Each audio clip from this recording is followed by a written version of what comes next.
how did you come up with the idea? Yeah, so as we're seeing more people build sites with Airo Builder, I noticed that a lot of them look the same.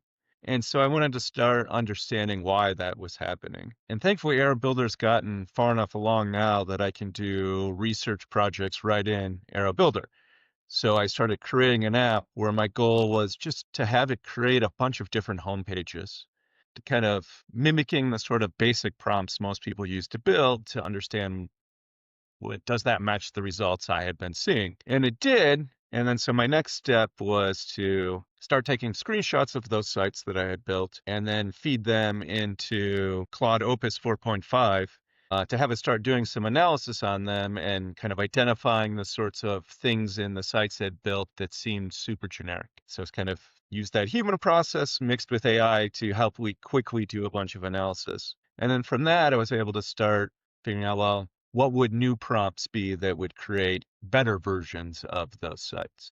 And like from just a prompting perspective, as you were doing research, what do you feel are like some of the, I don't want to say mistakes, but like what are some of the common things that people do in prompting that just makes them create like boring looking websites or like Yeah, so what happens is we often leave all the details up to the AI. So we say, like, create an about me page. And you might have already told it, and maybe you give it some details about you, your favorite quote, where your company was created or whatever. But you don't talk about a lot about what the design you want normally is. And when you do that, it fills in all the details, but without any direction, just creates a very generic looking about page because there was nothing for it to build off of. So LLM is kind of always completing the sentence that you give it. So you want an about page, you get very little input, and so you're seeing almost nothing but AI output at that point.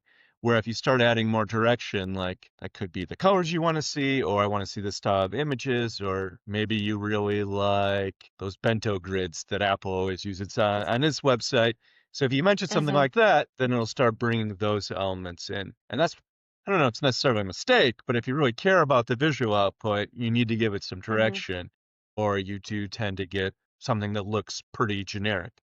Yeah, yeah. And I feel like there's some, I don't know if it's like a new thing, but there's like AI built websites fatigue, design fatigue, whereas like you look at a website and you can kind of tell from the layout if it was built with a vibe Yeah, coding tool. I tend when I'm testing to build the same site over and over. So I really get that fatigue of like, here's yet another thing that looks exactly the same. And it really Hmm. loves to put a random pill at the top or the bottom of that hero image with some words in it. One of the like examples that I think that would be great. All right, so this is one of the sites that I had it built. And it's not a bad looking site. It did some nice things with color here. It picked actually a great image and it did a lot from this very basic prompt here. I mean, it wasn't just a nothing prompt though. I gave it some direction here of Hmm. using vibrant colors, things like that. And so I did that, but it still did a lot of those AI trope things, the things that AI loves to do. So Hmm. it used this pill here. It did okay here, but it did this grid here. So this was like if you're trying to make a good looking site where you would end up. But if you really start looking into it of saying, well, if we give it an additional amount of direction, you can end up with a site that looks like this. And so it's not just trying and saying things like make it more exciting, using a couple like that helps, but it doesn't go the whole way. And so like you have to give it some actual tips on the sort of you need to learn a couple of layout words that the AI responds to. So saying things like an asymmetric grid, telling to do that, and then also pointing out areas where you want to be differentiated using rotation effects, things like that. And that's how you can end up with a site like this, where you get these extra animations when you're mousing over things or these zoom ins on these images. No, knows how to do just fine, but you have to kind of direct it in this way to not get that site that,